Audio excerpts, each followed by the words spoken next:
So, hello everyone. Today I'm going to talk on the topic water and plant cell. Why water is essential in case of plants. So, as you all know, water is called as a universal solvent. And why? Because water has a capability to dissolve majority of the organic as well as inorganic solutes that are absorbed by the plant or any other process that is being carried out in the process of water. So, in case of plant, water is essential for the survival as well as growth, and also other important functions like photosynthesis, transpiration or gaseous exchange, cell enlargement and or growth, water transport processes.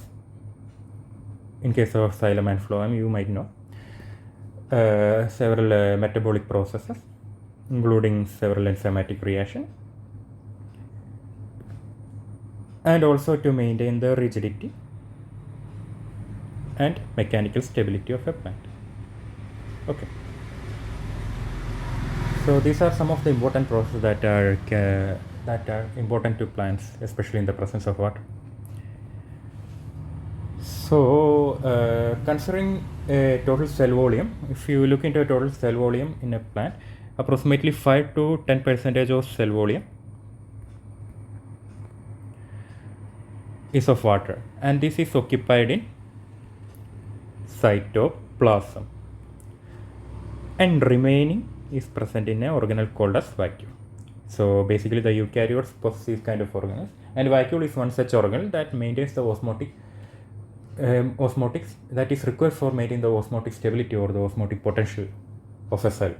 So the remaining majority of the water is stored within this vacuole, and about 80 to 95% of growing plant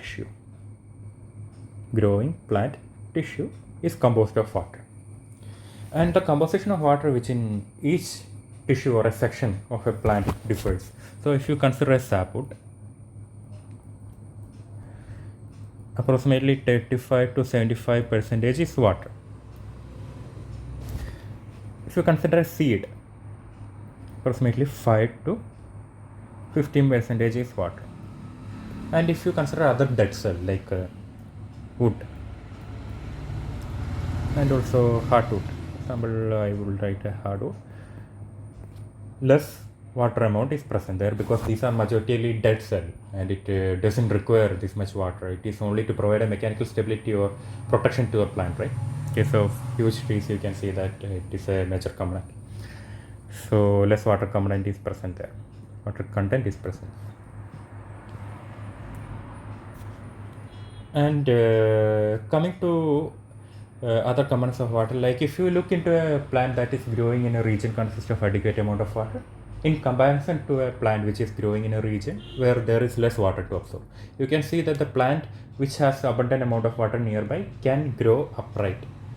Like I can agree with the fact that much higher content of water can also cause problem to water, but there is adequate amount of water there, so the plant will be upright there because the mechanical stability as well as rigidity of the plant is maintained there because of the presence of water there. As compared to that of a plant which is growing in an area where there is less amount of water, you can see that the plants slowly start to wilt out because the mechanical stability of the rigidity of the plant is compromised there. So it helps to maintain the mechanical as well as mechanical stability, as I said earlier, mechanical stability and rigidity, right? And this phenomena is because of the absorption of water by individual cell that is present within the plant tissues. So the root system of the plant basically helps to absorb this water, right? It absorbs the water to a shoot system where it is transported to a leaf and it is transpired out by a process called as transpiration to the atmosphere, right? So once it enters the shoot system, the cell starts to absorb the water. So consider that this is a cell, it absorbs water to it, so the water starts to get accumulated, and this accumulation of water in turn starts to provide an internal positive hydrostatic pressure to the side of the cell. So this is a cell, so water is getting absorbed, the water gets accumulated, it provides a internal positive hydrostatic pressure inside the cell, right? So this pressure is getting absorbed by the outer layer of the plant cell called as a cell wall, which is unique to that of plant cell, right? Cell wall is not present in animal cell but in plant cell. So this this cell wall absorbs the hydrostatic pressure. So this causes the cell to enlarge. And this particular enlargement is caused by the internal hydrostatic pressure called as a turgor pressure. Turgor pressure. And this causes the cell to enlarge and overall maintain the shape of the cell. And this process is also carried out in other cell. So together, this entire system provides the utmost mechanical stability or rigidity to a plant cell, so that the plant cell stays upright. So that's why water is also required to maintain the overall shape and stability of the plant. So this is another phenomenon that is a functionality of the water. So coming to the other aspect of water molecule, I am going into a molecular aspect of water. You can see that water actually consists of one oxygen atom as well as a hydrogen atom, and one oxygen is interacting with the hydrogen atom through a covalent bond, which means that the electron pair present in a hydrogen actually interacts with the electron pair present in the oxygen to form a covalent bond. This actually takes place because of the sharing of electron between the two atoms. Similarly, the other hydrogen also interacts with the central oxygen atom and shares an electron among each other to form a covalent bond. And this particular interaction is type of a strong interaction that is taking place within the water molecule, keeping the molecule intact, giving us a intermolecular formula of H2O. Okay, so basically if you look into it, it should exist as a straight molecule, right? So there are two atoms of hydrogen there, one atom of oxygen there that is interacting with each other through covalent bonding. It should exist as a overall that straight molecule, right, having a bond angle of 180. However, it does not happen like that. Why? Because if you see into oxygen, it consists of an unbonded electron there, two pairs of unbonded electrons there, which is called as a lone pair. And this lone pair of electron interact with the electrons that is present within the bond, causing a mutual repulsion within the molecule itself, so that the bond actually bends to an angle of 105 degree there, giving it a particular shape which is called as a bent tetrahedral shape there. And this particular shape is because of the presence of a lone pair there, which causes an interaction or a repulsion between the shared electron pairs between the oxygen and hydrogen, causing a bond angle of about 105 degree. So it is basically a tetrahedral shape. And coming to the other aspects of a water molecule, you can see that basically the oxygen which is present within the water molecule is electronegative in nature, while hydrogen is electropositive. Basically, an electronegative atom is an atom which has a capability to attract electrons, while electropositive atoms are those which have the capability to donate electrons. So basically these two phenomena actually creates a charge difference within the water molecule.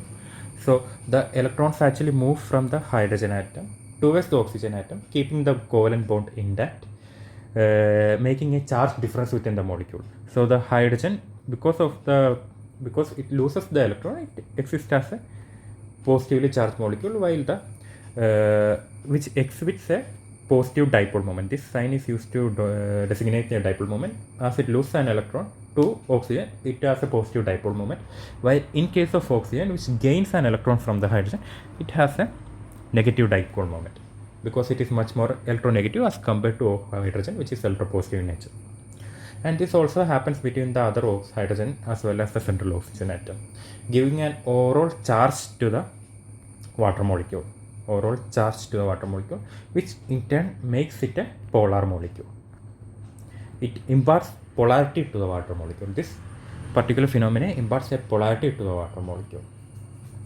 And because in this case you can see as the individual atoms gains a overall charge, it can actually interact with other designated atoms. So in case of hydrogen, which carries an overall positive charge, you can see that it can interact with other oxygen atom which is electronegative in nature. It can form a bond there. And in case of oxygen, which is electronegative in nature, it can interact with the other molecules like hydrogen, which is electropositive in nature. So this hydrogen can also interact with other molecules like not only oxygen but also oxygen, nitrogen, fluorine, etc. And this particular bonding is called as a hydrogen bonding, which gives unique characteristics to a water molecule, which I am going to discuss later. So coming on to different types of hydrogen bonding, it can actually be two different types: intramolecular or intermolecular, right?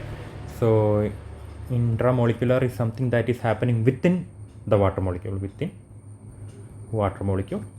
if it happens if the interaction hydrogen bonding is actually happening to different molecules, like including other water molecules or other molecules or compounds that can form hydrogen bonding with water, then it is called as a intermolecular hydrogen bonding. So basically in this diagram you can see that this is a water molecule, right? Sorry, this is a water molecule, right? So it can interact to other water molecules. This hydrogen interacts with oxygen of the other water molecule, and this oxygen interacts with hydrogen of the other water molecules, forming what is called as a intermolecular hydrogen bonding, because the interaction is happening between two or more different other type of molecules or compounds. So this is another phenomenon that is present with because of the property of a hydrogen bonding that is present within water, right? So another important phenomenon that I am going to say in this lecture is the presence of because of this hydrogen bonding, the water has a capability to form a hydration shell. So basically consider that this is a protein molecule that is dissolved within a water. So when it is suspended or dissolved within a water molecule, other water molecules surround it, right? Other water molecules surround it, they also interact with each other, and it also interacts with the hydrophilic or the charged residues that are present within the protein molecule, keeping it dissolved within the water molecule, and prevents the aggregation of the other with other protein complexes, which might also be interacting with other water molecules present in the surrounding. So this particular phenomenon is called as a hydration shell, and this keeps the macromolecules, in this case the proteins, to get suspended within the water molecule or dissolved within the water state there. So this is another phenomenon there, which is due to the presence of a hydration shell, due to the presence of hydrogen bonding that is present within the water molecule there. So I hope that this much information that I have given you is sufficient and it is quite understand. So please subscribe to the channel because it will be helpful for me also, and thank you. And I will be uploading other videos regarding the hydrogen bonding phenomenon of water molecule and why it is essential in case of why it imparts a unique characteristic to a water molecule also. So thank you and subscribe to the channel.